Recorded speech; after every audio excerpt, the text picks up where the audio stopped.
जय श्री राधे राधे राधे। प्रिय साथियों, आज आपके समक्ष बहुत ही महत्वपूर्ण प्रश्न प्रस्तुत करने जा रहा हूँ, जो मेरे सामने इस समय आया है।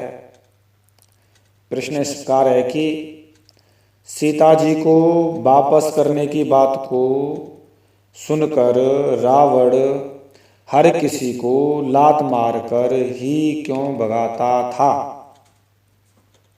ये प्रश्न है साथियों, इसको मैं आपके समक्ष प्रस्तुत करने जा रहा हूँ। और आपने जो पिछली वीडियो सुनी होगी, देखी होगी, तो ये वीडियो जरूर आपकी समझ आएगी, क्योंकि इसका जो टाइटल है, शीर्षक है, उससे मिलता जुलता है। निश्चित है समझ आएगी। और मैं आज का जो प्रश्न है उसे मैं बताने जा रहा हूँ, बड़े ध्यान से सुनेंगे। प्रश्न इस प्रकार है कि सीता जी को वापस करने की बात को सुनकर रावण हर किसी को का मतलब यहाँ पर कहा गया है कि विभीषण भी और सुक भी जो जो सीता जी के लौटाने की बात कहता था, उसको लात मार कर ही क्यों भगाता था। तो साथियों, मैं इसको बड़े विस्तृत समझाने जा रहा हूँ, आप समझेंगे। और मेरी नज़र में अगर आपने चैनल पर नए हैं, सब्सक्राइब नहीं किया तो आप कर लीजिए। और मैं बताने जा रहा हूँ बात को इस प्रकार है कि मुझे यहाँ पर एक बात याद आ रही है, वो चौपाई है। तुलसीदास जी क्या कह रहे हैं, क्या कह रहे हैं, सुनिए। हो जब ते ही कहा दैन देही, चरण प्रहार की न सठते ही। जब जब सीता जी को लौटाने की बात जो कोई कहता था, रावण इतना क्रोधित होता था कि उसे जो कुछ मिल जाता था वही मारता था, कुछ नहीं मिलता तो लात मारता था। क्योंकि साथियों, क्या गहराइयां हैं, क्या विचार हैं, अब मैं आपके समक्ष प्रस्तुत करने जा रहा हूं, सुनिए। और ज्यादातर मैंने इस विषय से संबंधित बातें बता दिया कि सुक जो रावण का मंत्री था, उसका पूर्व जन्म क्या था। तो साथियों, उस टाइटल पर, उस विषय पर मैंने जो वीडियो बनाई थी उसे आप सुन सकते हैं, पिछली जो वीडियो है। चलिए आते हैं मुख्य विषय की ओर। तो चौपाई के प्रसंग में ये इस प्रकार है कि जब सुक ने रावण से सीता को लौटाने की बात कही, तो रावण ने उसे लात मारकर तिरस्कृत किया। इसी प्रकार से जब विभीषण ने भी सीता को वापस करने की बात कही, उसको भी लात मारकर तिरस्कृत किया। एवं राम से मित्रता करने तथा रावण के समक्ष राम के यश का वर्णन विस्तार से करते हुए रावण को समझाया। तो रावण ने विभीषण को भी लात मारी थी और सुक को भी लात मारी थी। तो वो एक चौपाई है जिस समय विभीषण को यहाँ पर लात मारी है, तो विभीषण ने भी कहा था कि हे भैया, सीता जी को लौटा दीजिए, राम की शरण ले लो। जो सो पर नार लेलार घुसाई, तजो चौथ चंद्र की नाई, खूब बताया था। लेकिन फिर भी क्या कह रहे हैं, फिर रावण क्या कहता है, हो मम पुर बस तपस्सन कर प्रीति, सठ मिल जाए तिन्हि कहूँ नीति।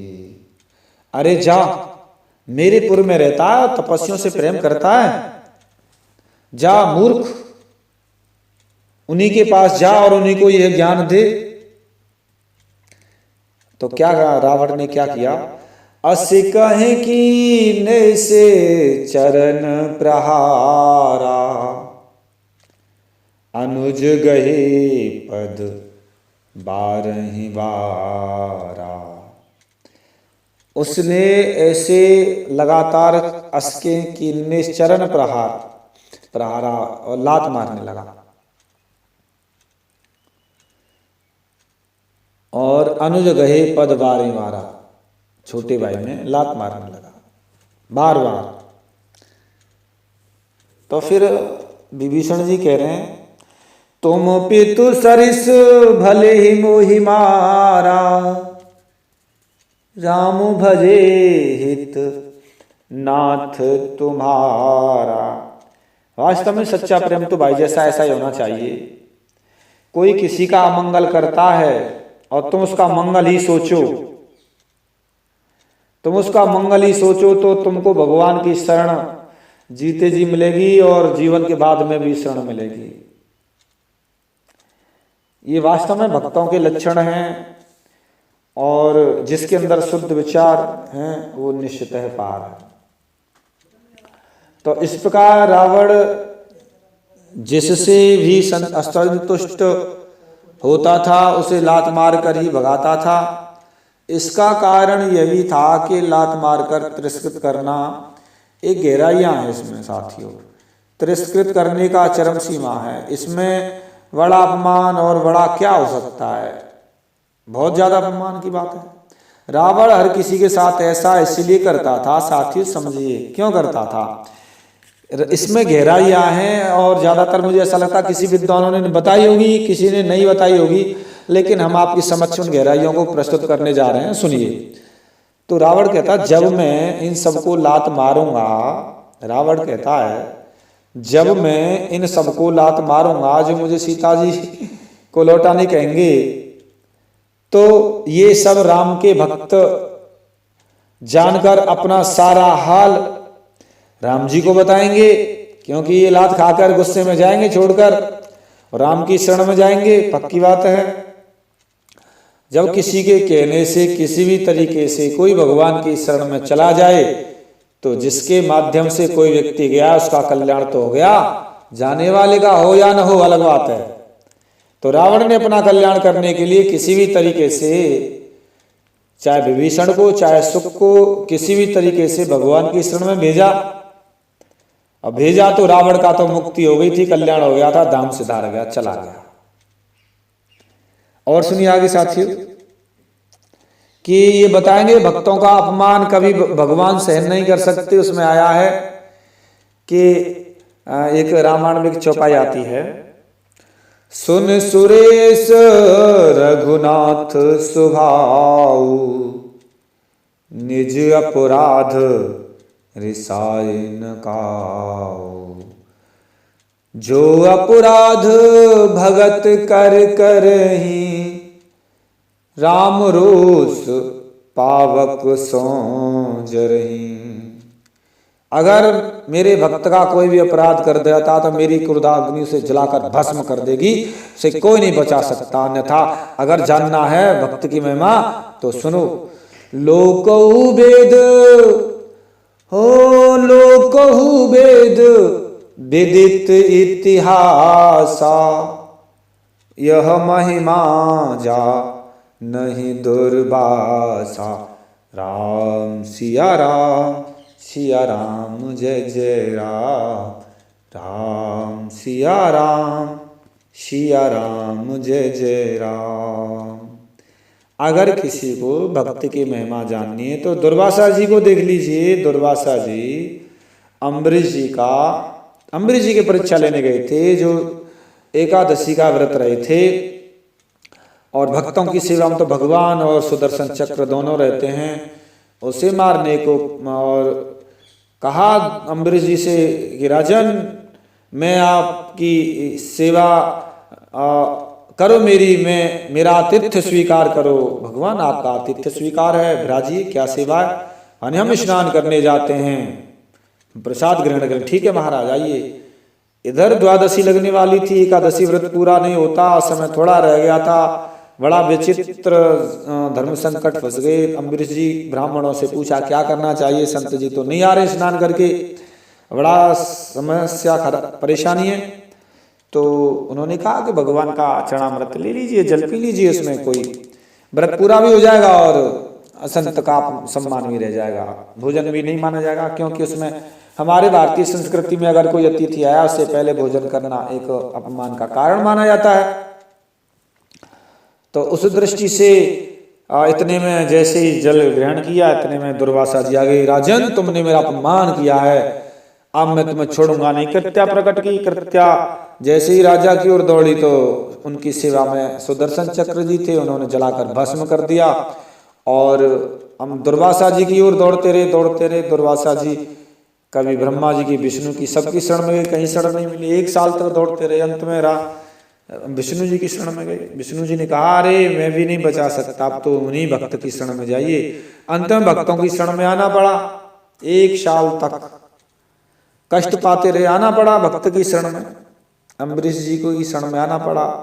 अम्बरीश जी ने कहा, भगवान मेरे कारण आपको बहुत कष्ट मिला है, क्षमा करें। तो इसलिए साथियों, यहाँ पर इसी कारण से रावण कहता है कि भगवान भक्त का अपमान सहन नहीं कर सकते, सहन नहीं करेंगे तो वो गुस्सा में आकर मुझे मारने आएंगे, मारने का तो मेरा उद्धार हो जाएगा। इसीलिए राम की शरण में भेजता था, और कहीं क्यों नहीं भेजता था। चलो लात मारता था, ये क्यों नहीं कहता था नहीं यहाँ चले जा, जंगल में चले जा, भाग जा। राम की शरण में क्यों कहता था? राम की शरण में मान के राम से कहेंगे मेरा उद्धार होगा। और जिसने सीता जी, राम के प्रति प्रेम नहीं था, सीता जी बात कहता था, उसकी कभी लात नहीं मारी। वो जानता था ये राम की महिमा गाते हैं, राम के भक्त हैं, राम की शरण में जाएंगे, इसीलिए लात मारो, इसीलिए लात मारता था। और कहता भी था जा राम की शरण में। कहा भी है यहाँ चौपाई में, सुनिए, मम पूर्वस तपस्विन पर प्रीति, सठ मिल जाए ते नहीं कहूँ नीति। सठ मिल जाए, अरे जा उन्हीं के पास जा जिनकी तू महिमा गाता तपस्वियों की, उन तपस्वियों से कही यह ज्ञान दे, जा उनकी शरण में जा। तो उन्हीं की शरण में, राम की शरण में भेजा। यही बात यहाँ पर बात कही थी एक सुक के बारे में। सुक ने भी यही बात कही थी। क्या बात कही थी? हो जनक सुता रघु नाथ दीजे, इतना कहा मोर प्रभु की जय। अरे रावण, राजन आप सीता जी को लौटा दीजिए और यह मेरी कही मान लीजिए, मैं आपका मंत्री हूं, गुप्तचर हूं। हो बस सीता जी की कोई लौटानी बात किया, राम की बात कह दी तो उसका गुस्सा तो इतना पूछो मत। इतना सुनते क्या हुआ पता है? जब ते ही कहा दैन बैदेही, चरण प्रहार कीन सठ ते ही। लात ही लात मारने लगा, वही विभीषण के, वही सुक के, लात ही लात मारने लगा। जा राम कोई शरण में जा, ऐसे कहने लगा। वो समझ गया। हो नाय चरण सिर चला सो तहां, कृपा सिंधु रघुनायक जहां। रावण को सिर झुकाकर अब चल दिया मैंने कि तुम मुझे उसकी शरण में जाने कहते, मैं वहीं जा रहा हूं। लो अब रुकने वाला भी नहीं है, माई काल कोई रोक के दिखाते हैं मुझको, मैं वहीं जा रहा हूं जिनकी महिमा गाता हूं और जिनके दर्शन करके आया हूं। कृपा सिंधु रघुनायक जहां, कृपा सिंधु जहां राम थे वहीं रघुकुल नंदन थे, उन्हीं की शरण में चला गया। और कर प्रणाम निज कथा सुनाए, राम कृपा अपन गत पाए, और भगवान से पूरा वृतांत कहा। तो साथियों मैंने ये जो बात बताई और सुनिए आगे कि इसीलिए राम भक्त का अपराध सह नहीं सकते और क्रोध आएगा, और क्रोध में अधिक क्रोधित तो होने पर राम जी से मेरी कभी मित्रता नहीं होगी, और ऐसी दिशा में बाध्य होकर राम जी को मुझे मारना ही पड़ेगा। और जब मुझे मारे तो मेरा उद्धार निश्चित है और मेरी मुक्ति निश्चित है, शीघ्र होगी, इसे कोई रोक नहीं सकता।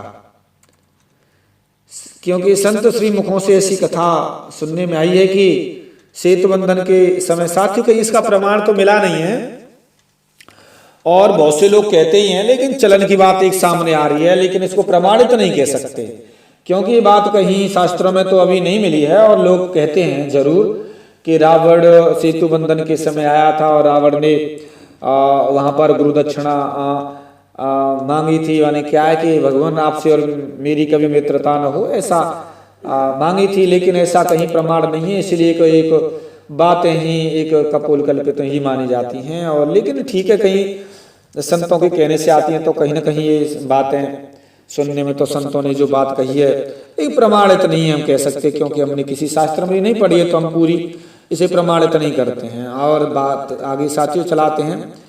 तो क्योंकि रावण जानता था कि मेरा शरीर तामस है, क्या वह कहता है रावण, होय भजन न तामस देहा, मन क्रम वचन मंत्र दृढ़ेहा। अब भजन तो होगा नहीं क्योंकि मैंने तामस काम किए हैं, लेकिन मन क्रम वचन से यही मंत्र है कि मैं भगवान के जरूर हो भजन तामस देहा। और आगे एक और बात कही है, क्योंकि शंका थी, हो भजन तामस मन क्रम वचन मंत्र, जो नर रूप भूप सुत को हरऊ नार जीत ऋण दो। साथियों विषय ज्यादातर और भी बड़ा हो जाएगा, मैं इसे छोटा ही करना चाहता हूं क्योंकि चौपाइयां और भी काफी हैं, क्योंकि समझ नहीं आएंगी। इसीलिए मित्रता नहीं मांगी थी, क्योंकि मित्रता होने पर राम जी उसे नहीं मारते। और इसलिए